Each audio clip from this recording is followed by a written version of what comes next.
lazim wal malzum. Yang terakhir ini saya tengok di Facebook ada yang mengatakan bahwasanya yalzamu minal wujud at-taharruk. Tengok. Setiap perkara yang ada pasti dia itu apa namanya? Bergerak. La yalzam hada. Anda kena paham itu. Tidak mesti semua yang ada itu bergerak. Dan ini yang kita klaim ada pada Allah. Dengan makna Allah itu wujud tapi dia itu tidak bergerak. Karena yang namanya bergerak itu min lawazimil jismiyah wa tahayyus. Dengan makna yang namanya bergerak kan berpindah daripada tempat ke tempat yang lain. Kaunani fi anaini fi waqtin, itu namanya bergerak. Itu namanya apa namanya?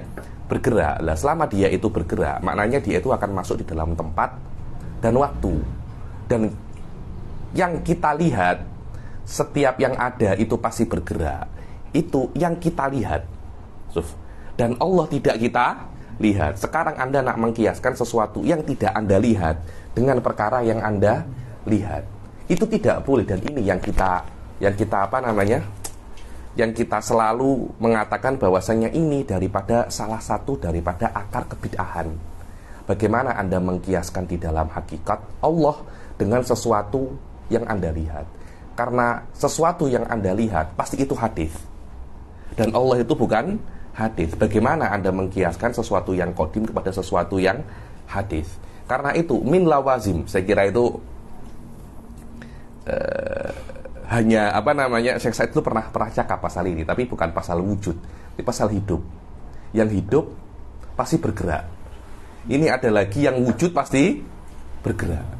Saya kira mungkin Syekh Said itu tengok di kitabnya Ibn Taimiyah atau apa, tak, memang masih ada yang mengatakan setiap yang wujud pasti bergerak. Saya tengok di komen-komen itu, setiap yang hidup pasti bergerak. Adalah yalzam suf. Karena yang mati tidak bergerak. Loh, memang yang bergerak pasti hidup. Tapi layan akis. Kalau Anda belajar mantik, kullu mutaharrikin hayyun. Akesnya itu bukan kuliah mujabah juga, tapi akesnya itu juz'iyah mujabah dengan makna ba'dul hayyi mutaharrik, sebagian yang hidup bergerak. Karena kita ahli sunnah mengklaim Allah itu hidup tapi dia itu tidak bergerak. Kenapa kok semacam itu ya Habib? Karena bergerak bagi Allah itu yalzam minhu ba'dul muhalat. Ketika Allah itu bergerak, maknanya Allah itu mempunyai size dan Allah itu mempunyai tempat. Karena yang namanya bergerak adalah berpindah daripada tempat ke tempat yang lain. Yang meyakini Allah di atas arsy, pasti dia mengatakan Allah itu bergerak. Karena mengatakan Allah itu mempunyai tempat, tapi kelompok seperti ahli sunnah yang meyakini Allah tidak bertempat, aslan harokah wa sukun itu muntafiyan anhu. Kenapa? Karena untuk bergerak perlu tempat.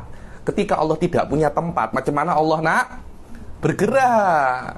Loh, maknanya Allah itu mati. Loh, di sini masalah saya dan Anda itu di sini. Maknanya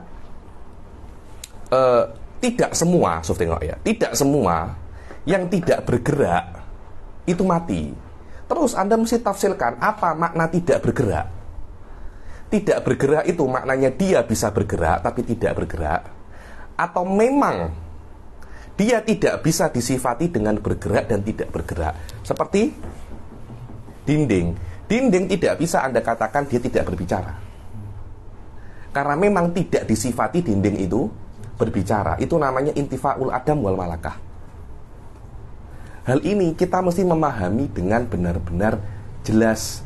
Karena saya tengok Wahabi yang saya rasa mulai masuk di dalam ilmu kalam, mulai memasuk di dalam mantik, wallahu alam, saya kira karena serangan Asy'ariyah akhir-akhir ini yang mulai menunjukkan ilmu kalam dan ilmu mantik mereka, akhirnya banyak Wahabi itu terpantik, triggered untuk berpikir dengan cara yang sama dengan Asy'ariyah. Tapi mungkin banyak dari mereka itu mengira cukup mereka masuk, mereka langsung pandai. Tidak ada semacam itu. Perlu apa namanya? Perlu mumarosah, perlu ini. Dan wallahu alam, al-aqal wal mantik yarfud, menolak Tuhan mempunyai tempat dan mempunyai size. Ini klaim kita sebagai apa namanya? Ahli sunnah wal jamaah. Jaijidan.